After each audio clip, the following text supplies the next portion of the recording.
En esta nueva clase vamos a hacer referencia a los mecanismos internacionales de protección de los derechos humanos. Estos mecanismos internacionales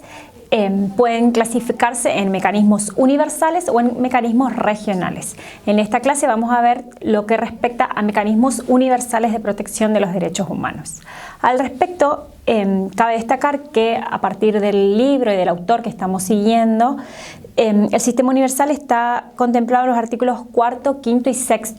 de este material. Introducción al estudio de los derechos humanos de Silvina González Napolitano y Orlando Pulvirenti.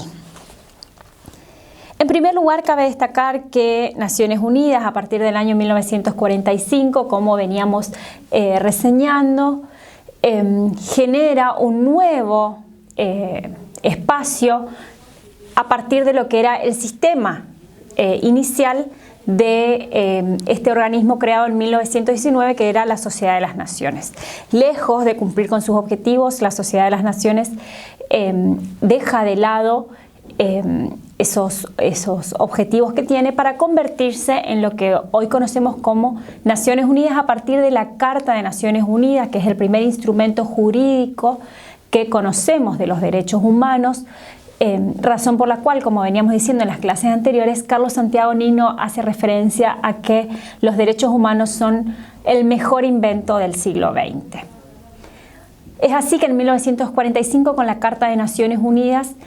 se genera la primera norma jurídica de derecho internacional de los derechos humanos, a partir de la cual vamos a ver en lo sucesivo diferentes pactos, declaraciones, convenciones, tratados, conferencias y una multiplicidad también de organismos internacionales de protección de los derechos humanos, y que, como vimos en los capítulos anteriores, y al decir de algunos autores, esta catarata de instrumentos internacionales de derechos humanos y de organismos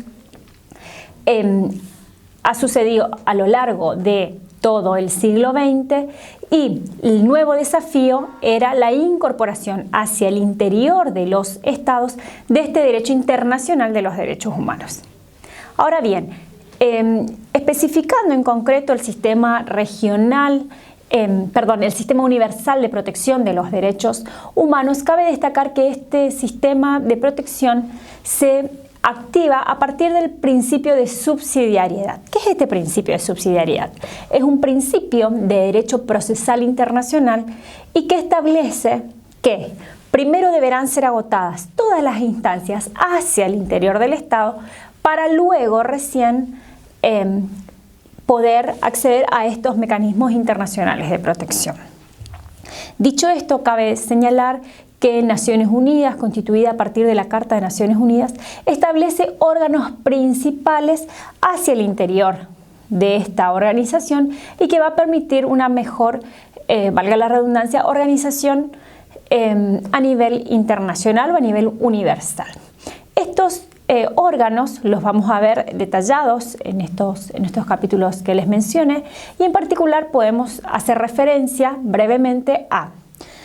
la Asamblea General, que es el órgano deliberativo por excelencia de Naciones Unidas y que tiene competencia para recibir y para considerar informes también de otros órganos de la Asamblea General y de Naciones Unidas. El Consejo de Seguridad, que está compuesto por 15 estados miembros, 5 permanentes y 10 no permanentes. Y su objetivo principal es el mantenimiento de la paz y la seguridad internacionales.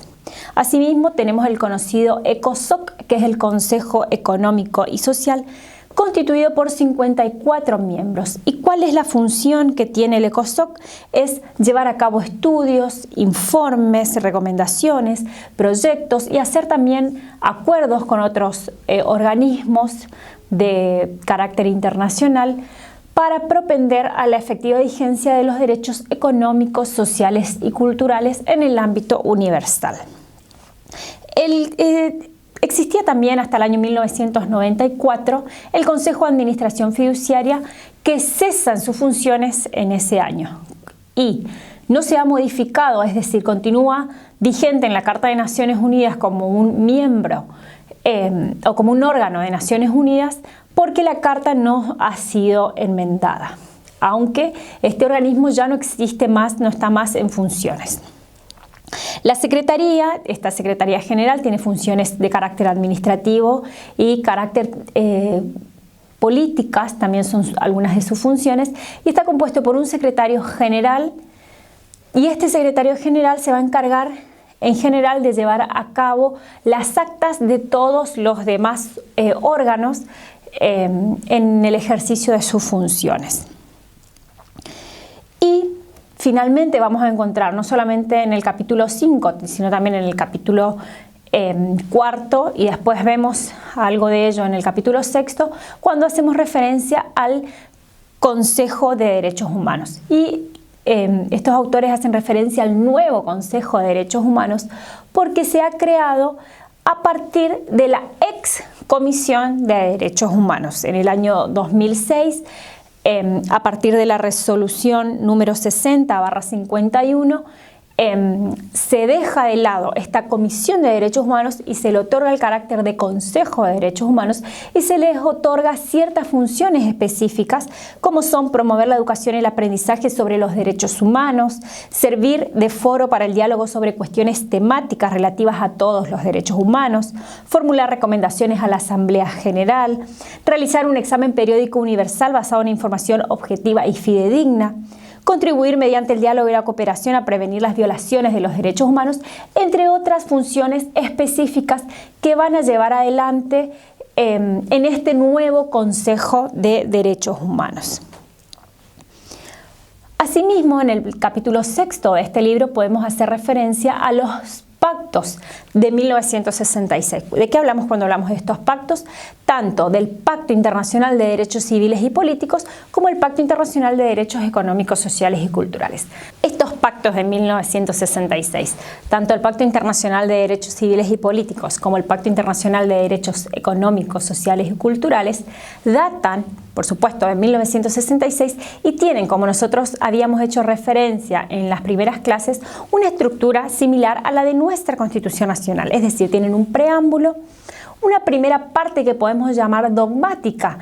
que establece cuáles son los derechos que van a proteger específicamente, y después una parte orgánica, donde se va a establecer el comité que va a estar encargado de proteger y de promover la vigencia efectiva de los derechos contemplados en esa primera parte denominada dogmática. Así, el Pacto Internacional de Derechos Civiles y Políticos tiene su propio comité, que es el Comité de Derechos Humanos.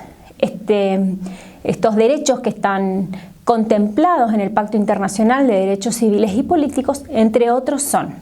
el derecho a la vida, el derecho a la libertad de expresión, el derecho a la libertad ambulatoria, el derecho a no ser torturado, el derecho a la integridad física, y son todos los derechos que hacen referencia a las libertades públicas. Asimismo, vamos a encontrar en el Pacto Internacional de Derechos Económicos, Sociales y Culturales,